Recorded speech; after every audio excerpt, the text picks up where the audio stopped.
Olá, amigos, boa noite.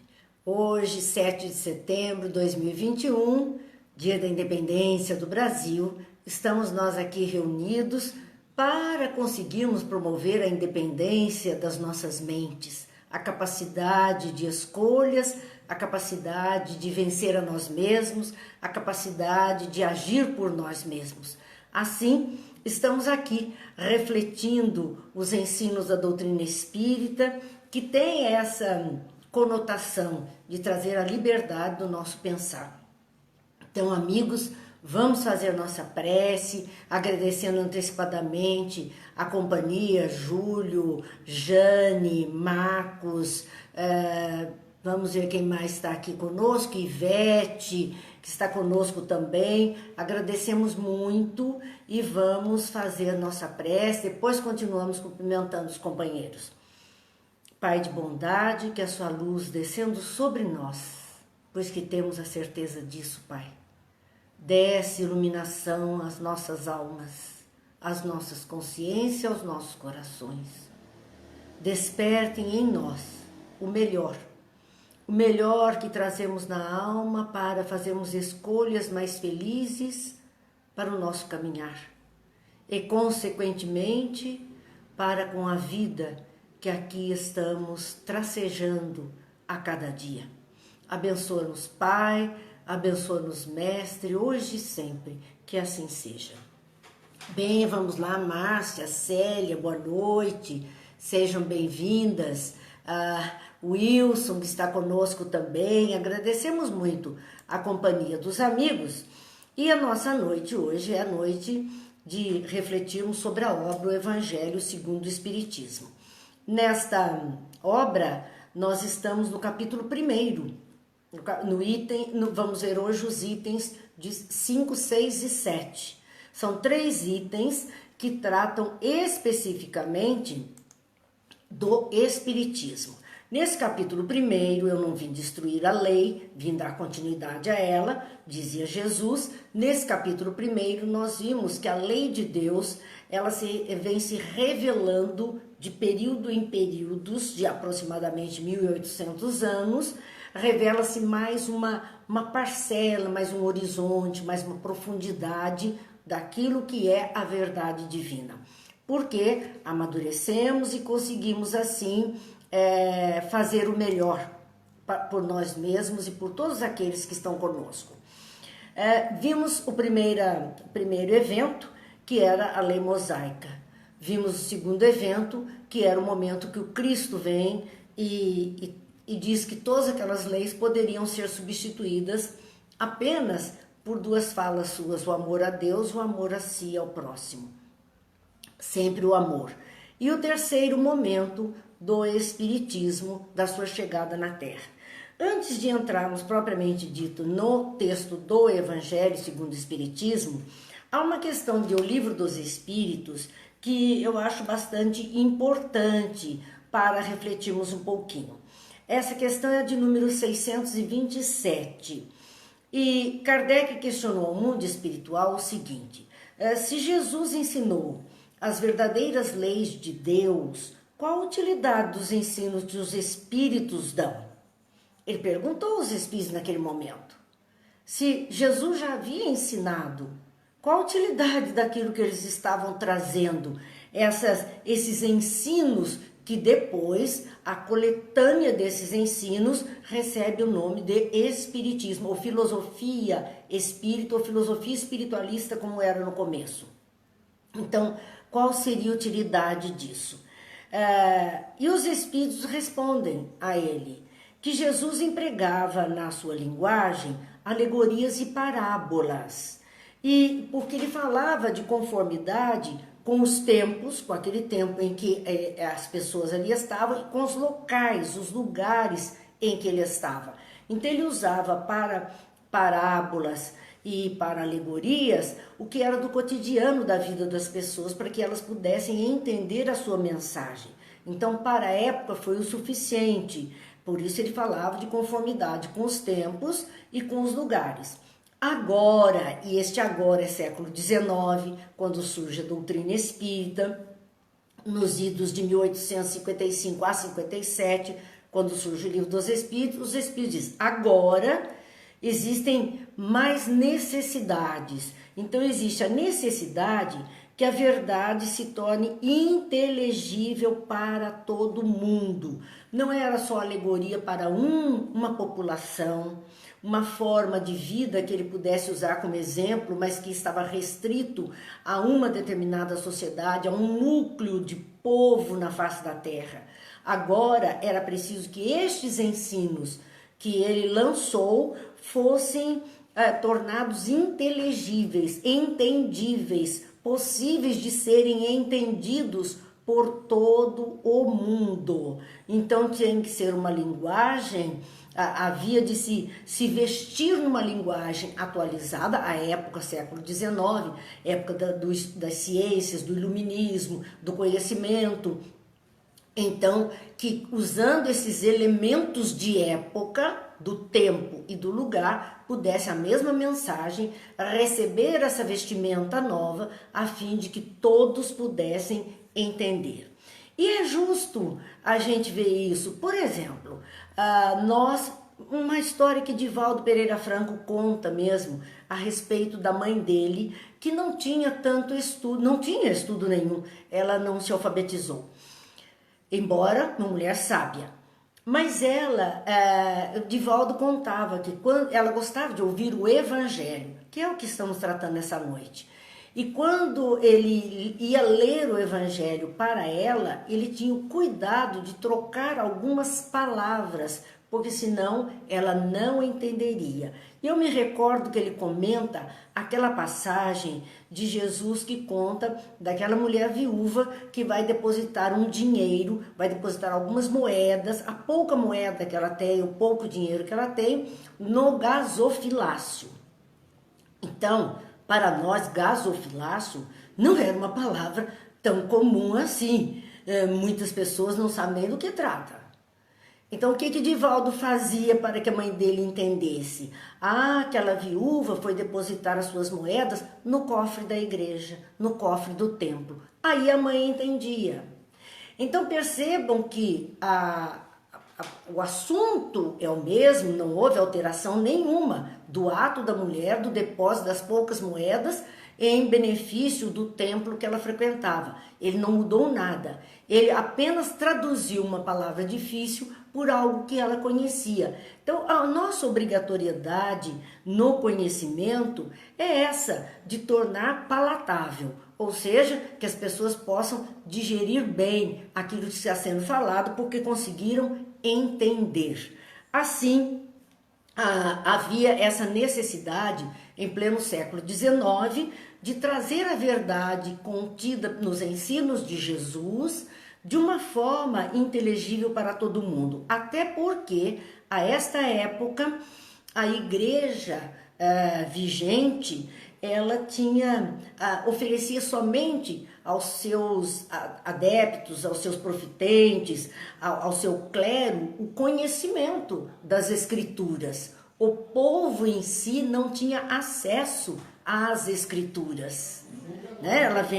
Ela vai surgir depois, ela surge mesmo com o trabalho de Lutero e no século XIX, quando surge o Espiritismo, católicos e protestantes já tinham acesso à Bíblia dentro assim, de um núcleo pequeno, não era algo popular.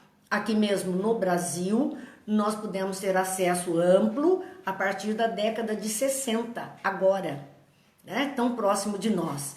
Então não tínhamos tanta facilidade para adquirir a obra que nos traria os relatos dos ensinos de Jesus, os fundamentos dos ensinos de Jesus.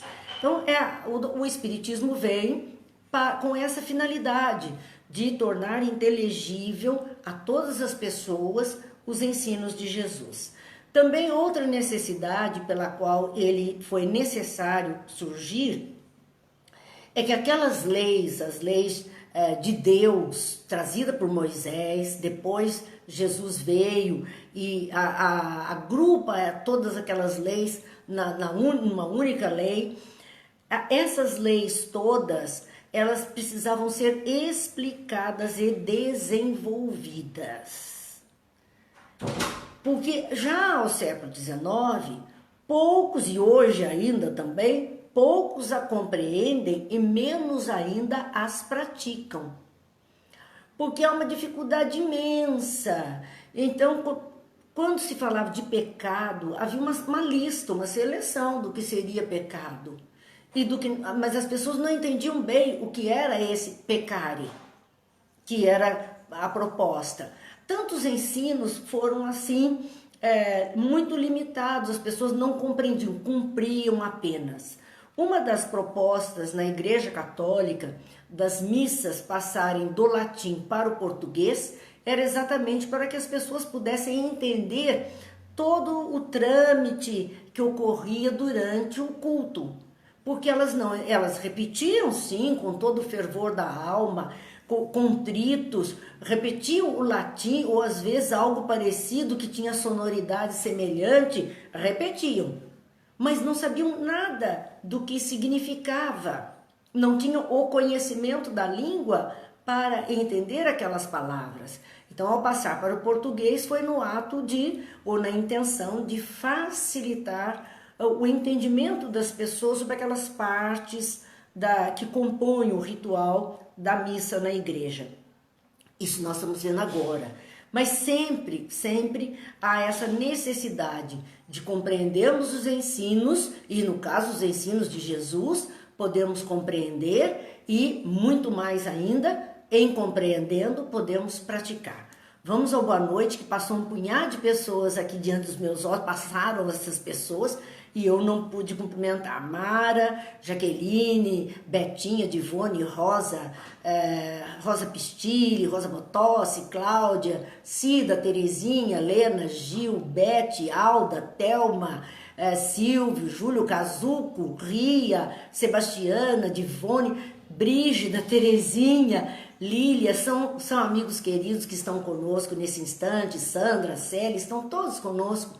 E a gente agradece muito a companhia, porque estamos aqui na intenção de refletir um pouquinho sobre os ensinos de Jesus, mas como hoje o tema é o Espiritismo, que é o item que é o capítulo 1 do Evangelho segundo o Espiritismo, nos seus itens 5, 6 e 7, nós antes estamos fazendo essa avaliação através da questão 627 do Livro dos Espíritos.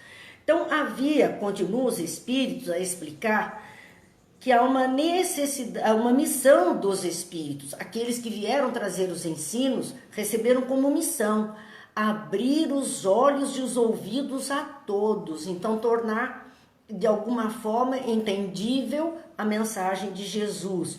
Confundir os orgulhosos, porque Jesus fala da humildade, da necessidade, desapego, desmascarar os hipócritas, porque Jesus fala dos sepulcros caiados por fora, cheio de podridão por dentro. O tempo inteiro ele está falando da hipocrisia, que já era habitual no comportamento humano. Então, vem desmascarar os hipócritas que vestem a capa da virtude da religião a fim de ocultarem suas torpezas.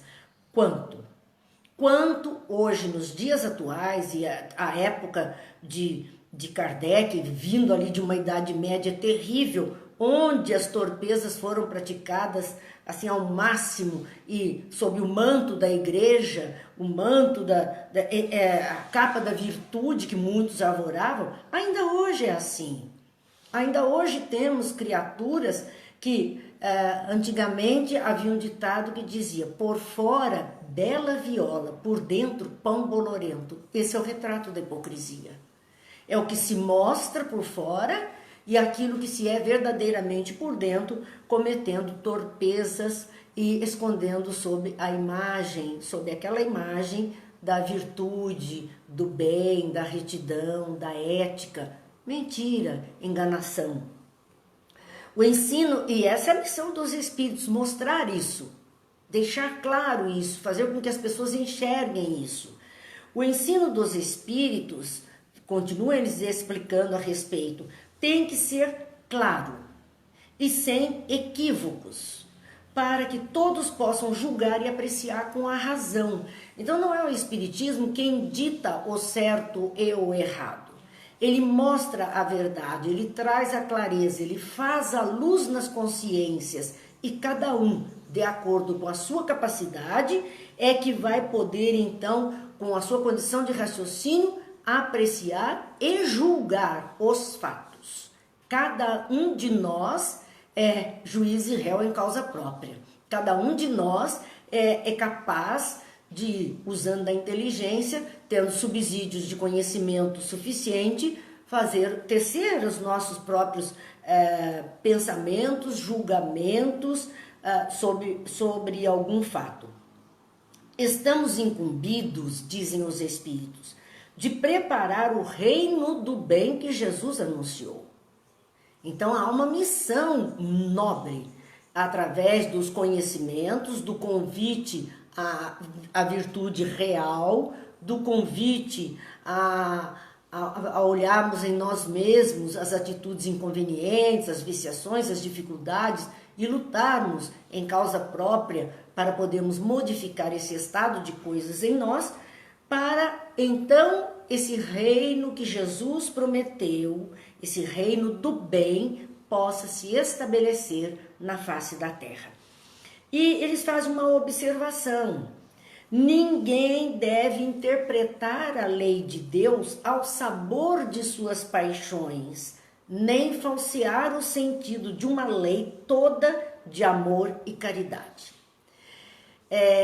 A lei é algo muito complicado, porque interpretações às vezes descabidas, interpretações tendenciosas, movidas pelas nossas paixões humanas, fazem com que distorçamos a lei muitas vezes e as utilizemos de uma forma ruim, quando era preciso não falsear o conteúdo da lei.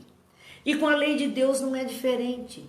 Não se pode, é preciso interpretar essa lei com clareza, a lei de Deus, não usando o sabor das nossas paixões. Nós somos tendenciosos, nós temos as nossas quedinhas e queremos torcer tudo pelo nosso olhar. Por isso que é muito bom nós ouvirmos um, outro, observarmos como um demonstra aquilo, o outro também, opiniões diferentes, para podermos ter as nossas próprias opiniões.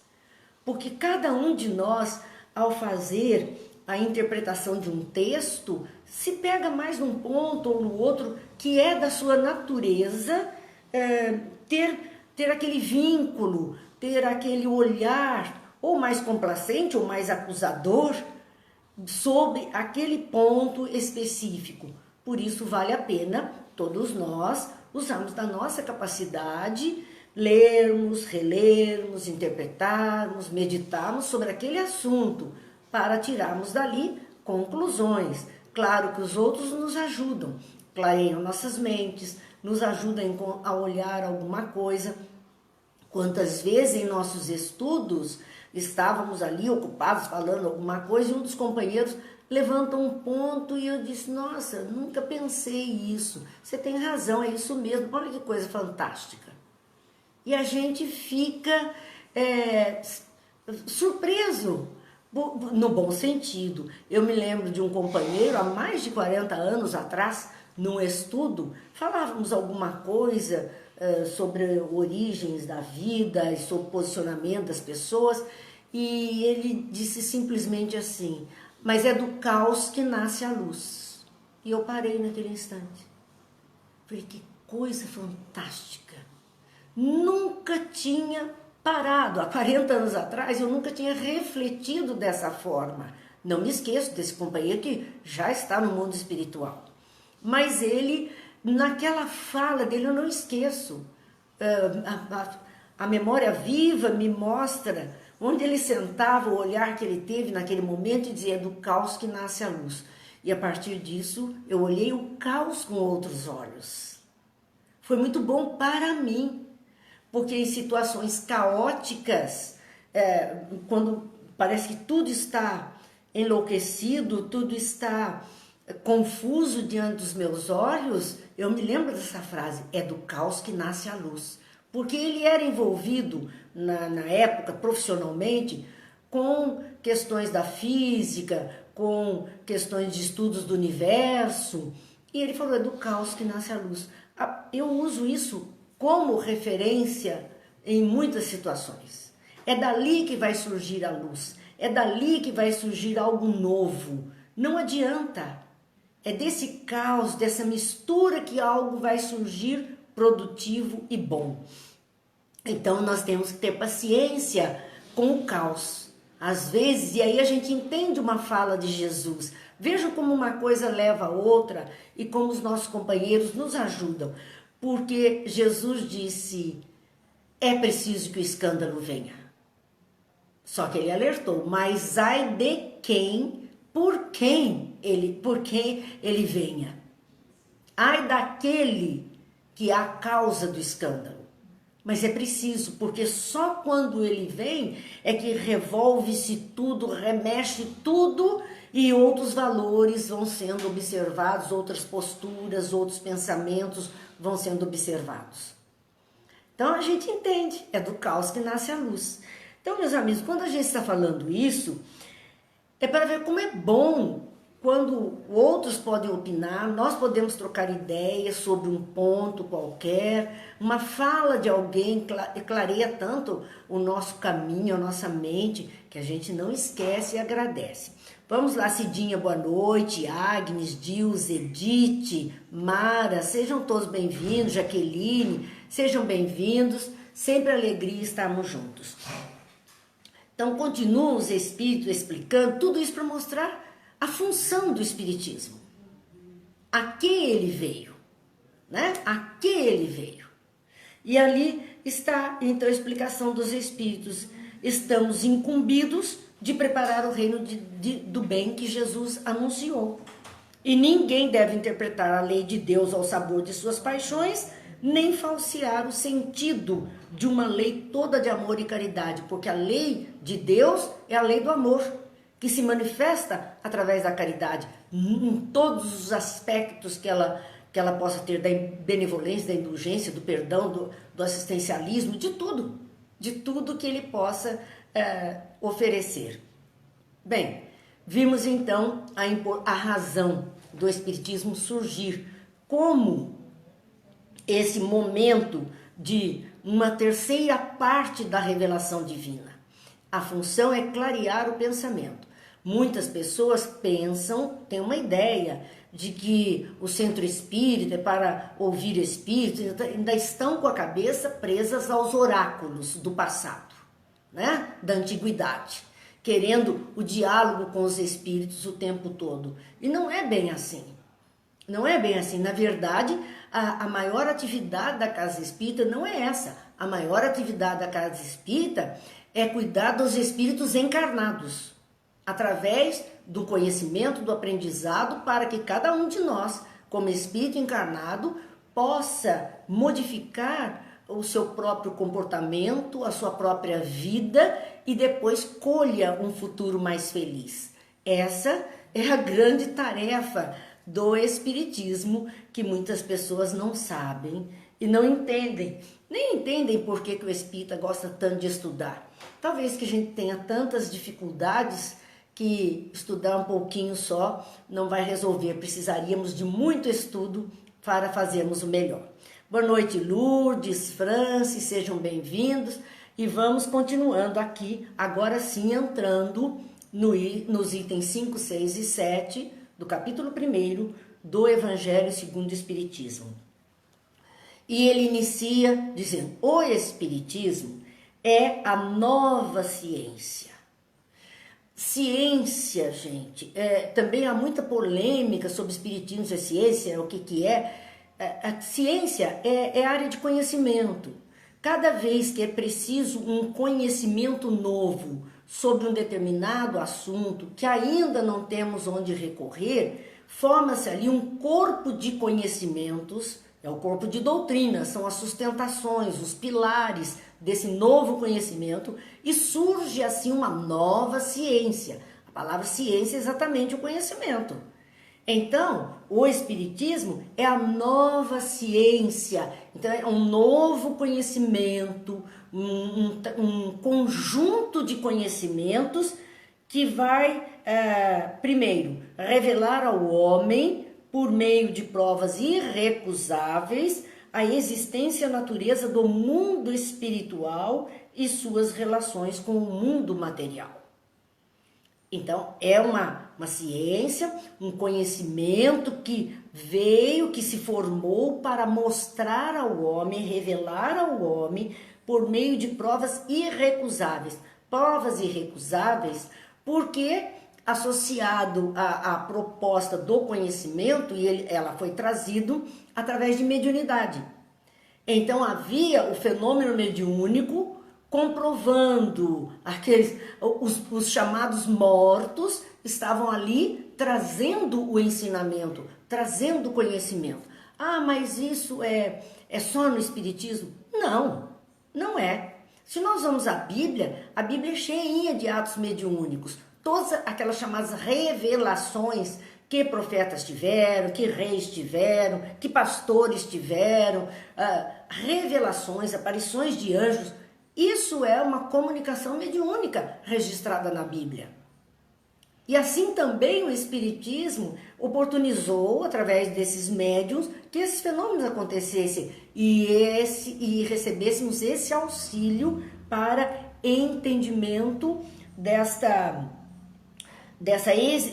existência e da natureza do mundo espiritual, dessa vida que continua, que Jesus falou, que ele provou através da sua ressurreição, ele provou que a morte foi só do corpo físico, porque ele estava ali para continuar ainda dialogando com os seus, ensinando os seus.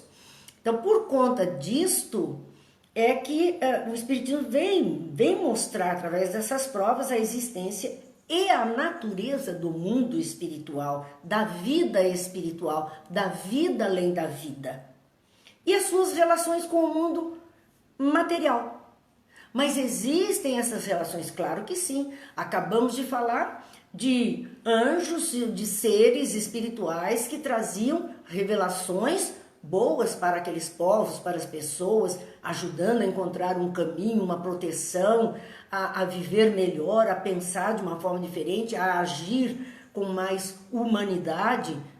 Há muitos registros sobre isso. Da mesma forma que nos relatos bíblicos nós temos os casos de obsessão, possessão, de espíritos imundos, que está ali registrado. Então está mostrando que há um constante intercâmbio entre esses dois mundos, se pudéssemos assim chamar, um mundo visível e um mundo invisível. Eu não gosto muito da expressão material e espiritual, porque parece muito diáfano, muito diferente. Eu fico mais com Dona Ivone do Amaral Pereira, que classifica em mundo visível e invisível, porque ambos são mundos materiais, com matérias de densidades diferentes, mas ambos são mundos materiais. Então nós temos ali, ainda falando disso, dessa nova ciência que vai revelar aos homens, e que fala do mundo espiritual, nos mostrando esse mundo não mais como sobrenatural. Não era nada sobrenatural. Algo de continuidade, mostra como uma das forças vivas e incessantemente atuantes na natureza. O mundo espiritual é uma força viva, são seres humanos, são seres pensantes, que estão ali atuando também na natureza, na nossa vida, junto de nós. E também vai apresentar esse mundo espiritual como uma fonte de infinidade de fenômenos, até então incompreendidos e por isso rejeitados para o campo do fantástico e do maravilhoso. Essa ideia até do maravilhoso é a questão que muitas vezes denominamos milagres, porque não sabemos contar, não conseguimos entender o acontecido, e aí chamamos milagres. No entanto, não são mais do que fenômenos espirituais. Claro que no caso dos milagres, são coisas boas que aconteceram, são bons espíritos que puderam, de alguma forma, manipular fluidos,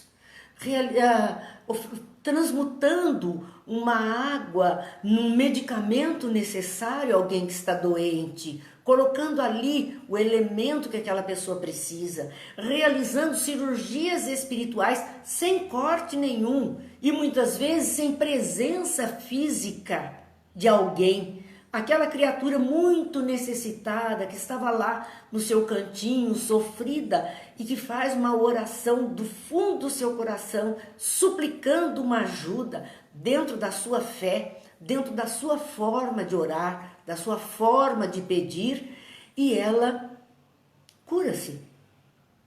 Ela salva-se daquele mal. O que foi que fez isso? Ela disse, recebi um milagre de Deus. Claro, ela não sabe explicar essa interferência dos bons amigos espirituais que, em nome de Deus, em nome de Jesus, em nome de quem ela evocou, vieram em seu socorro, ajudaram. É por conta disso que essas coisas foram todas colocadas nesse campo do fantástico e do maravilhoso, que nós não conseguimos entender. Então, quando a gente não consegue entender, é como mágica. Eu gosto de ver prestidigitação, mágicos. Sou uma toupeira para perceber como eles fizeram aquela mágica. Eu sou como criança, fico encantada com a mágica realizada diante dos meus olhos e não consigo perceber o truque que aquele mágico usou. Então, para mim, aquilo é fantástico. Eu acho maravilhoso ver aquilo, porque eu não entendo como foi a manipulação, a prestidigitação, a rapidez das mãos, os elementos que aquele mágico usou para fazer aquele truque. Eu me concentro naquilo que meus olhos estão vendo, eu não vejo em profundidade. Então é isso também que acontece conosco na vida. Não conseguimos ver em profundidade, ficamos apenas na superfície, encantados com o resultado de um fenômeno, sem conhecer como o fenômeno procedeu. Por conta disso, ficou lá de lado, sem estudo, sem prestarmos atenção, conhecimento.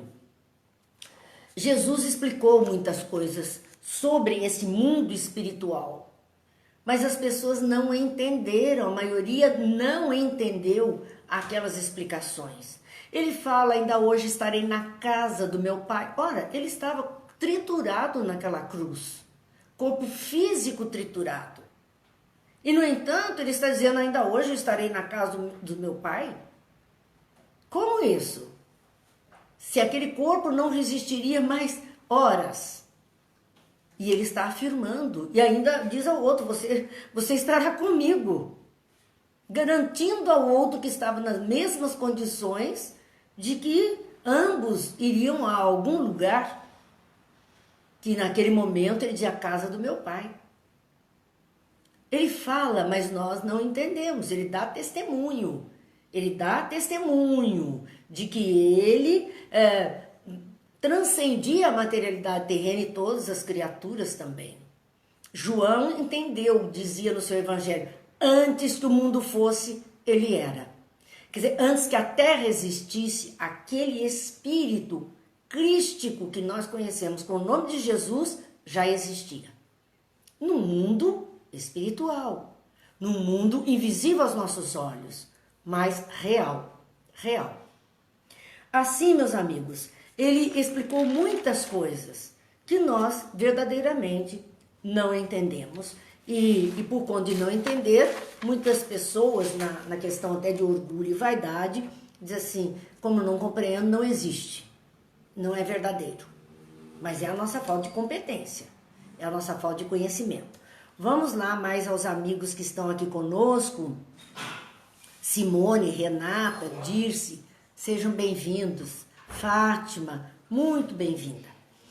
Então, nós temos essa terceira lei, né, que vai tratar a terceira revelação da lei de Deus. Não é a terceira lei, terceira revelação. Como dissemos, é uma revelação, a lei de Deus é uma, com revelações escalonadas, num determinado tempo mais ou menos preciso e trazidas até nós.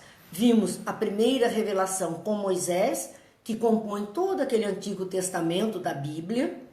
A segunda revelação, a segunda parte da revelação com Jesus, a segunda revelação da mesma lei com Jesus, que ele amplia, por isso ele disse, eu não vim destruir, vim dar continuidade. Então ele amplia, que compõe o Novo Testamento. E ambos, vejam, Moisés era um homem trazendo essa revelação. Jesus estava como homem trazendo essa revelação. Uma pessoa e trazendo a revelação. O Espiritismo, ele não está personificado em uma pessoa. Não foi uma pessoa quem trouxe essa outra leva de conhecimento, essa terceira revelação da lei de Deus. Não foi uma pessoa. Ela veio dos Espíritos, como registra o próprio Kardec no Evangelho segundo o Espiritismo, dizendo que são as vozes do céu. Então, se são vozes do céu, não são criaturas encarnadas, são as desencarnadas, que trouxeram via mediúnica esses ensinamentos. Em todas as partes da Terra, o conhecimento que eles trazem, as revelações que fazem, não são revelações para um único povo, ou uma questão religiosa. Não é isso, não. O ensinamento, ele é geral. É como se fosse uma grande torre de transmissão, jorrando a transmissão. Os que estiverem sintonizados com aquela faixa de frequência vibratória, captará a transmissão. E vai vestir essa transmissão, trazer essa transmissão para os seus. Então, a mensagem é para todo o mundo.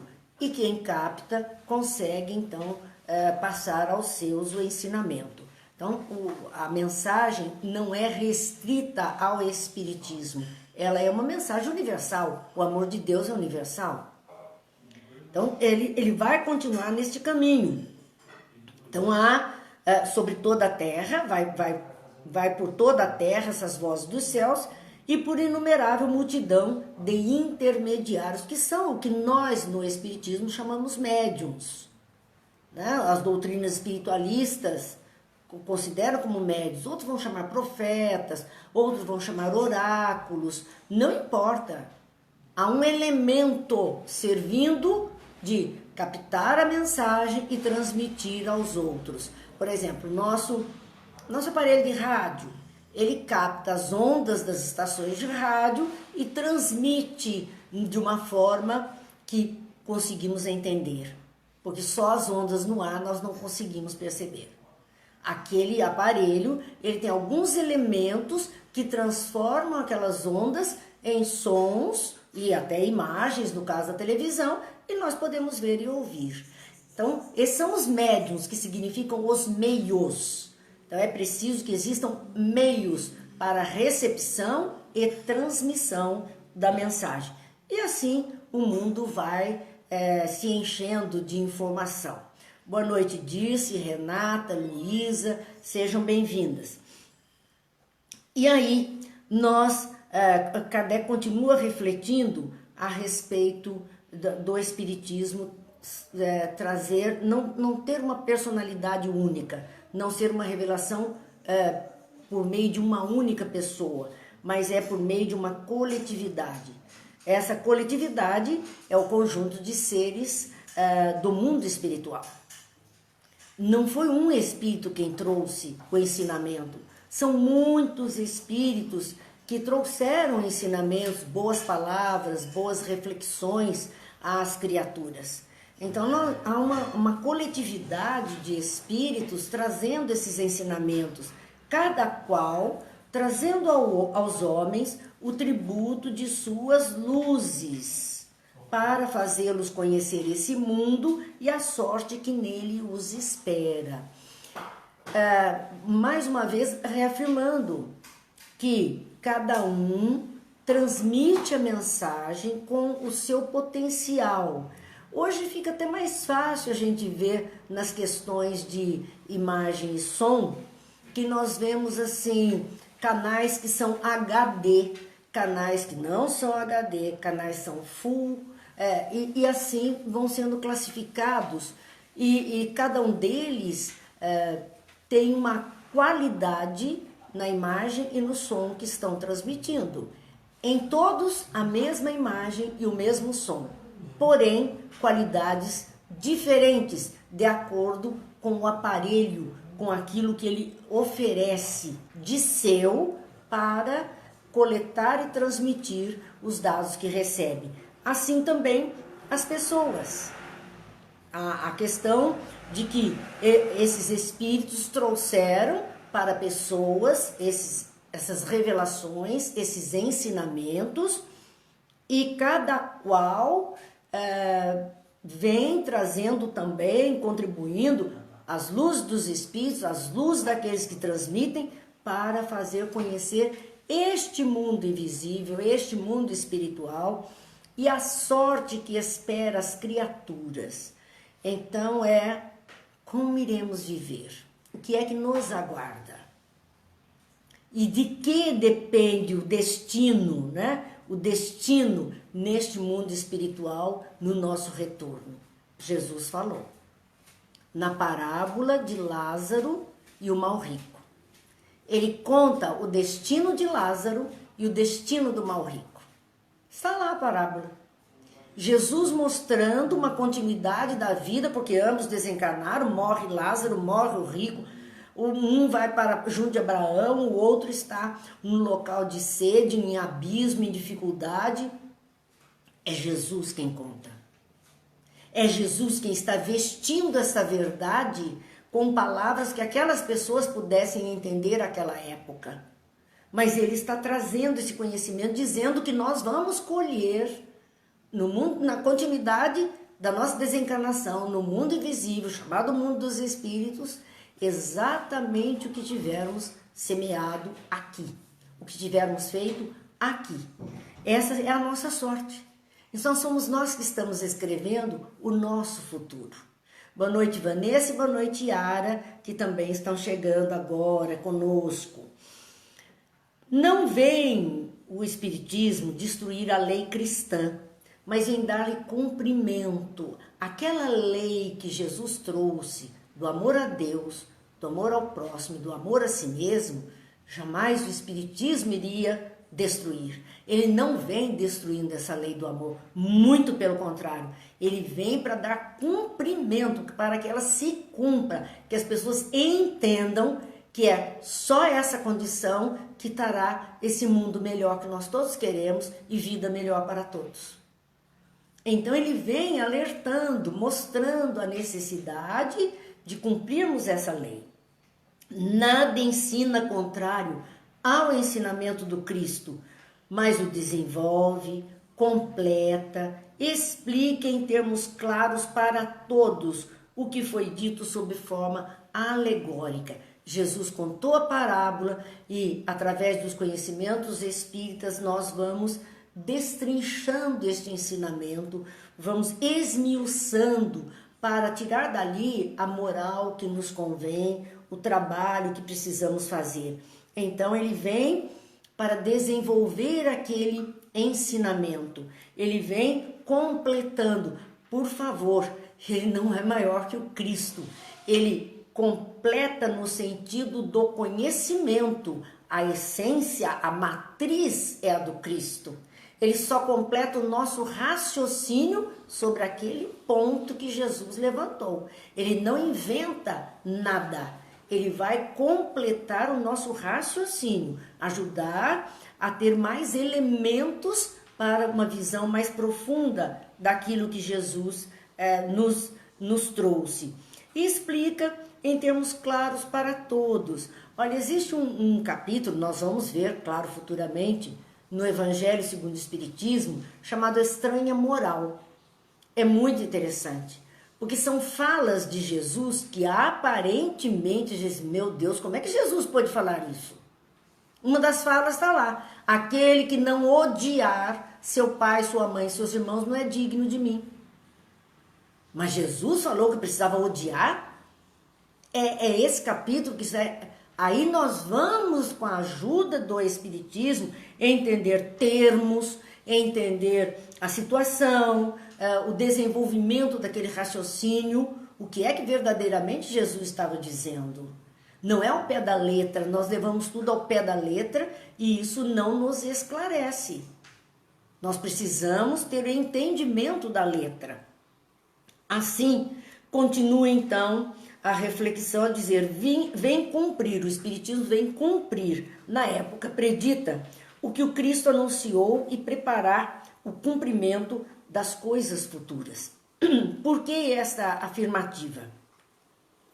Porque o Cristo, Jesus, o Cristo, teria dito aos seus, pouco antes do desenrolar das cenas finais da sua vida terrena, ele teria dito que ele estava de partida.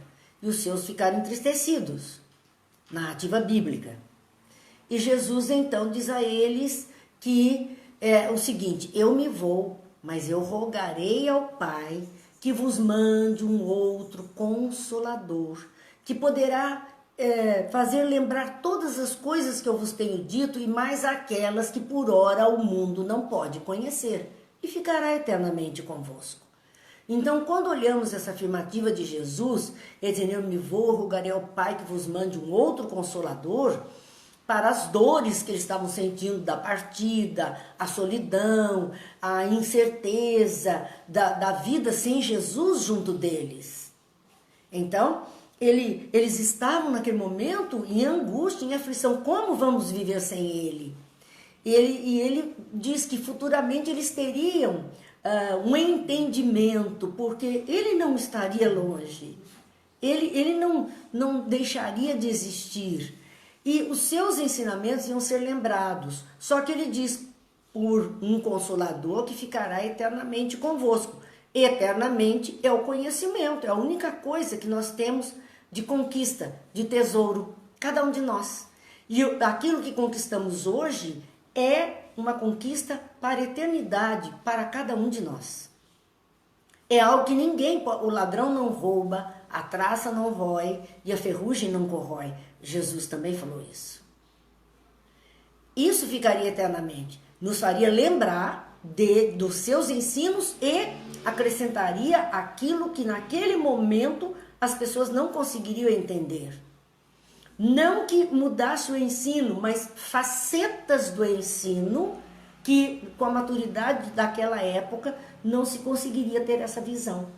Mas que no tempo predito, no tempo em que veio, clareou a nossa mente. E assim nós conseguimos ver um pouco mais, ver um pouquinho mais em profundidade, em amplitude, para continuarmos a nossa jornada. Então, essa frase, essa conversa de Jesus está numa passagem bíblica chamada O Consolador Prometido, no Evangelho de João. Quem quiser ler, vai lá no Novo Testamento, Evangelho de João, capítulo 14 do Evangelho de João, os versículos de 15 a 17 e depois o 26 completa esse raciocínio. Aqui então falou-se do Espiritismo como terceira revelação da lei de Deus. Mas existe o item de número 8 na sequência, que é a aliança da ciência com a religião. Olha, nunca nós ouvimos, eu acho que nunca, né? Pelo menos nessa encarnação não ouvimos tanta discussão a respeito de crença e de ciência como nessa época de pandemia. Religião e ciência nessa época de pandemia. É muito discurso em cima da ciência, em cima da religião, das crenças, por conta das providências na pandemia. E aqui, veja, no século XIX já se falava da necessidade da aliança da ciência com a religião. A ciência e a religião são as duas alavancas da inteligência humana, nos diz Kardec. Duas alavancas da inteligência humana, ciência e religião. A ciência revela as leis do mundo material. A religião revela as leis do mundo moral. Toda religião, ela cuida dos costumes, da moral, da conduta das criaturas que são os seus adeptos. Então, a ciência traz ali as leis, mostra as leis da vida material, as leis do mundo material. A religião vai trazer as leis do mundo moral. Ambas, tanto leis da vida material ou do mundo material, como do mundo espiritual, do mundo moral em si, tanto uma quanto a outra, a origem delas está em Deus, na lei de Deus. A origem de tudo está em Deus. Então elas não podem se contradizer, porque se a origem é única, como elas entram em choque? Como elas se contradizem? Por que tanta briga, tanta dificuldade nesse entendimento? Então, o que é que nós vamos ver com relação a isso? Uma negar a outra, se a religião nega a ciência e a ciência nega a religião, a gente vai ter que admitir que uma está certa e a outra está errada. Ou uma ou outra. Porém, se nós admitirmos e se a fonte é a mesma, como é que Deus errou? Porque a origem das leis da matéria são leis de Deus que regem o universo inteiro, todos os corpos físicos desse universo. E as leis morais, que são as leis da conduta, do amor, são da fonte divina também. Então, elas não poderiam negar umas às outras. Dizer que a incompatibilidade que se crê existir entre elas, porque às vezes as pessoas acham isso. A religião não é compatível com o conhecimento, com a ciência. E a ciência não é compatível com as crenças, com a religião. Temos visto isso nos dias atuais. Discursos desse tipo. Essa incompatibilidade que se acredita existir entre elas é uma falha da observação da criatura. Não estamos observando bem, não estamos nos aprofundando no conhecimento. Como nós dissemos no começo, nós somos tendenciosos para aquilo que cremos, né? Que achamos o certo e não queremos ver o outro lado da história. Então não observamos, há uma falha de observação. Diz Kardec, excesso de exclusivismo. Só isto é bom, só isto presta, o outro não presta, o outro não serve. Isso é exclusivismo. Só que isto é de uma parte e de outra parte. Quem defende uma coisa, quem defende a outra, a turma A e a turma B. Só que esse exclusivismo gera o fanatismo, e o fanatismo deixa cega a pessoa. Ela não consegue visualizar nada além do que aquele cabresto que ela colocou, que é o fanatismo, que é esse exclusivismo. Resultado, quando há essa briga entre ciência e religião, que é o conflito, né, entre as duas coisas, é a incredulidade e a intolerância. Esse é o resultado do nosso exclusivismo, do lado A ao lado B. O que vai acontecer? Incredulidade. Perdemos a crença. E tanta gente hoje é capaz de dizer, eu não acredito em Deus. Deus, imagine, por conta disso que eu vejo acontecer dentro dessa religião, daquela, eu não acredito mais em religião nenhuma. A parte que nós estamos vendo, cometendo os erros, é a parte dos homens encarnados. E homens erram. Começamos lá, quando dissemos que sob o manto da virtude faz um punhado de bobagem. Então, nós vemos aqui que o resultado desse conflito será a incredulidade. E incredulidade também traz consigo a intolerância. É intolerância. É o fanatismo gerando intolerância. Não concordamos. São chegados os tempos. Olha o que Kardec já dizia lá no século XIX. São chegados os tempos em que os ensinamentos do Cristo devem receber o seu complemento. Então, clarear, ampliar para que a gente consiga entender. Em que o véu lançado intencionalmente sobre algumas partes dos ensinos deve ser levantado. Intencionalmente porque não tínhamos capacidade de entendimento. Então deixa um pouquinho aquele véu, aquela coisa meio encoberta, onde não se entende muito. Agora já temos maturidade, já temos bagagem suficiente, escancar esse véu, para que a gente possa. Hoje não se fala em véu, nós estamos vendo muita coisa na área política, dizer assim, fizeram uma cortina de fumaça. Uma cortina de fumaça. Nós temos que soprar fumaça. Para poder ver a realidade dos fatos, temos que afastar a cortina de fumaças. Então, com relação também aos conhecimentos das coisas de Deus, era isso que trazia como proposta o Espiritismo. A ciência, deixando de ser exclusivamente materialista, deve levar em conta o elemento espiritual. Ela não pode ser só materialista. Graças a Deus nós temos visto isso já na área das ciências médicas vinculadas à saúde. Não se pensa mais o ser humano apenas como um amontoado de ossos e tecidos todos. Pensa-se como uma criatura. Então existem áreas da saúde vinculadas ao mental, vinculadas ao espírito, porque sabemos dessa necessidade. A religião, deixando de desconhecer as leis orgânicas imutáveis da matéria, também comete erro. Ela não pode ela apenas ficar nessa visão espiritual. Existem leis na matéria, existem coisas junto desse mundo material que estão fazendo parte. O que elas precisam? Elas precisam se apoiar mutuamente, se ajudar mutuamente, porque juntas é que elas vão servir de apoio uma à outra. Então elas precisam se fundir. Einstein foi tão espetacular que tem uma frase dele onde ele diz: a ciência sem a religião é manca e a religião sem a ciência é cega. Era preciso juntar para que tivéssemos uma condição de vida. Então no século XIX não puderam entender-se ciência e religião.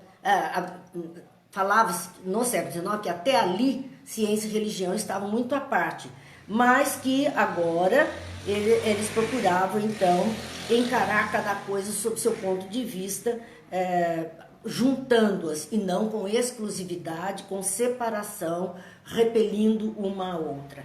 Então é necessário, dizia Kardec, ligá-las. Conhecimento das leis que regem o mundo espiritual e suas relações com o mundo corporal. Uma vez constatadas, uma nova luz se fez. A fé se dirigiu à razão, porque os espíritos vieram e deram testemunho que estavam vivos e não tem como contestar.